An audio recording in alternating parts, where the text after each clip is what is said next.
Si au lancement de l'émission Un dîner presque parfait, la production faisait appel à des anonymes, elle a décidé au fil des années de pimenter un peu son casting.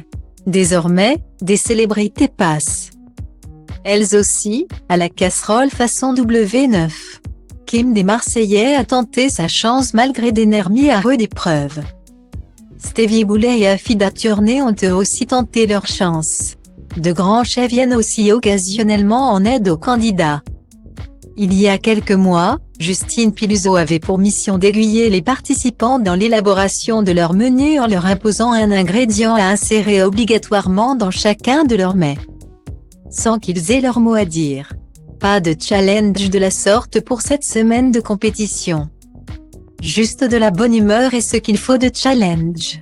Mais c'est surtout sous le signe de la bienveillance que le concours était placé pour Adeline Blondiot, l'invitée VIP de la semaine.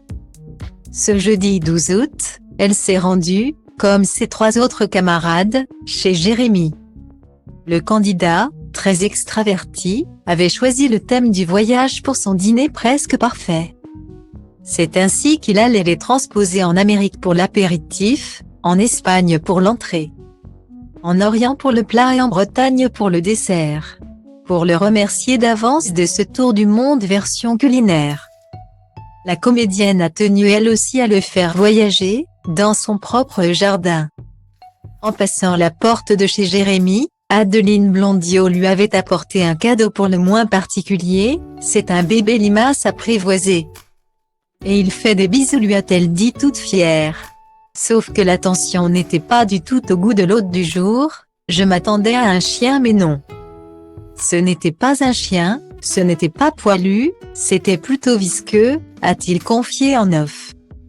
Jérémy s'en serait débarrassé tout de suite, mais c'était sans compter sur la remarque d'Adeline Blondiot, « T'es quand même gonflé de refuser un cadeau ». Il a donc pris son mal en patience jusqu'à ce qu'il puisse passer à l'acte, quand Adeline a le dos tourné.